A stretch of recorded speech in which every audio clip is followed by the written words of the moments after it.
안녕하세요, 김민석입니다. 날좀바이오 63번째 시간입니다. 여러분 모두 메리 크리스마스, 크리스마스를 축하합니다. 복된 성탄 되시고요, 행복한 하루 보내셨으면 좋겠습니다. 어제부터 올해를 빛낸 우수한 연구 성과에 대해서 소개해드리고 있는데요. 올해는 유난히 먹는 연구가 많아서 제가 기분이 좋았습니다. 제가 워낙 먹는 거를 좋아하고 또 다이어트에 관심이 많기 때문인데요.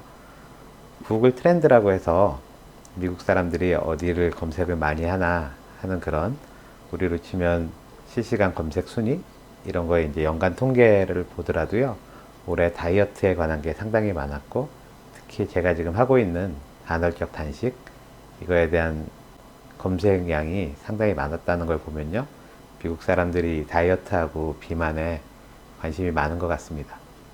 올해 5월 달에 네이처에 아주 재미있는 논문이 하나 실렸는데요. 우리 젊은 친구들 이렇게 몸짱이 되려고 이렇게 헬스를 하고 바디빌딩을 할 때 단백질 보충제라는 그 가루를 많이 먹습니다. 물에 타가지고 막 흔들어서 먹어서 이제 쉐이크라고도 하고 또 단백질 보충제라고도 하는데요. 이 단백질 보충제는 대부분 우유에서 만듭니다. 우유에 이제 단백질이 많잖아요. 그 중에서 한 80%는 카제인이라는 단백질이고요. 이걸 제거하면 나머지 20%를 우리가 유청 단백질이라고 하는데요. 이 유청 단백질을 가루로 만든 게 보통 단백질 보충제 또는 쉐이크라고 하는 것들입니다. 이 유청 단백질이 근육은 많이 만들어주는데 건강에 좀 해롭진 않은가? 이런 걱정들이 많았거든요.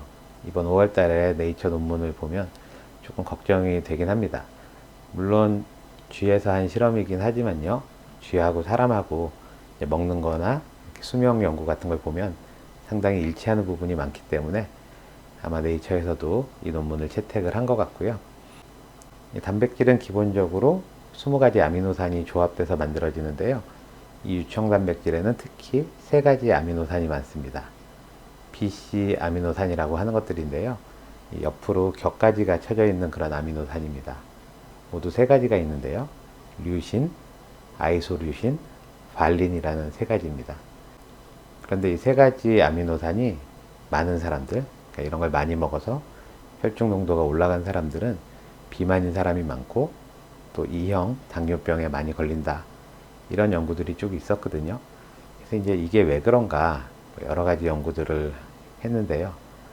일단 이 다양한 우리 몸의 대사 과정에서 이 3가지 아미노산이 중요한 역할을 한다는 게 의심을 받고 있고요.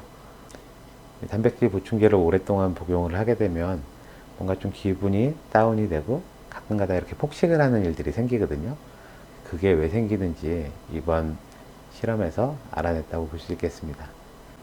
이런 실험을 하려면요, 쥐를 평생 동안 키워야 되는데 보통 한 15개월 정도 키우면서 쭉 관찰하고 연구를 하는데요. 유청 단백질이 많이 들어있는 그런 식사를 하는 쥐하고 일반 쥐를 비교를 했습니다. 이 BCAA가 많은 그런 시기를 섭취한 쥐들은 다른 쥐들보다 조금 더 많이 먹고요. 그러니까 식욕이 잘 조절이 안 되는 거죠. 또 아주 뚱뚱하고 여러 가지 대사적인 문제가 생겼다 그럽니다. 그래서 왜 그런가 봤더니 이 식욕이 조절이 안 돼서 많이 먹는 게 가장 큰 문제였는데요. 우리가 식욕을 조절하는 데는 여러 가지 호르몬이 있지만 특히 이 BCAA가 많은 음식을 먹게 되면 상대적으로 트립토판이라는 것을 덜 먹게 된다 그럽니다. 이 트립토판은 세로토닌이라는 호르몬을 만드는 원료 아미노산이거든요. 이 세로토닌이 적어지면 기분이 우울해지고 또 폭식을 하게 되고 또 잠을 못 자게 되고 이런 여러 가지 부작용이 있고요. 세로토닌이 적다는 것은 곧 우울증을 말합니다. 그러니까 쥐가 우울증이 걸리는데 많이 먹게 된다는 거죠. 그러면 왜 BCAA가 많은 음식을 먹으면 이 세로토닌 합성이 적어지느냐, 이걸 연구자들이 연구를 했는데요.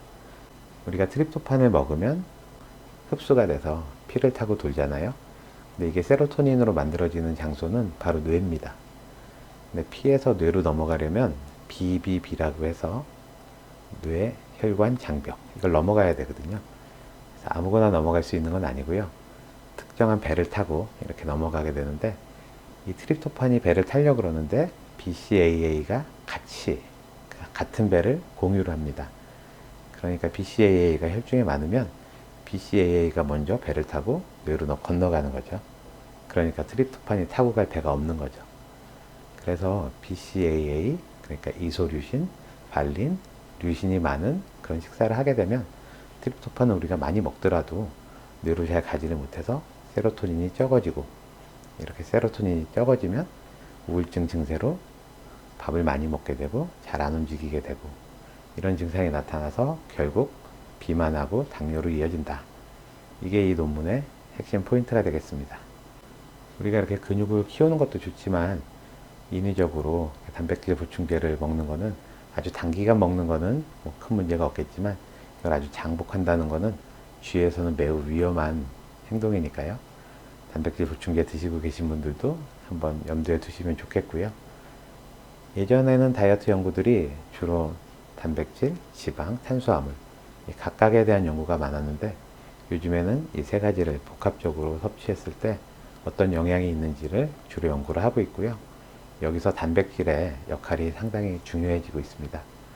그래서 단백질을 전혀 안 먹어도 안 되지만 단백질을 너무 많이 먹는 것은 수명을 이렇게 단축시키는 길이거든요. 하루 칼로리 중에서 한 절반 정도는 탄수화물을 먹고 단백질은 10에서 20%, 나머지 30%는 지방으로 섭취하는 게 가장 이상적이라고 하니까요. 이거 명심하시고 너무 단백질이 많은 그런 식사는 피하시는 게 좋겠고요. 특히 이런 유청 단백질로 된 단백질 파우더는 너무 많이 드시지 않는 게 좋을 것 같습니다. 그럼 성탄절 잘 보내시고요. 저는 다음 시간에 뵙겠습니다. 감사합니다.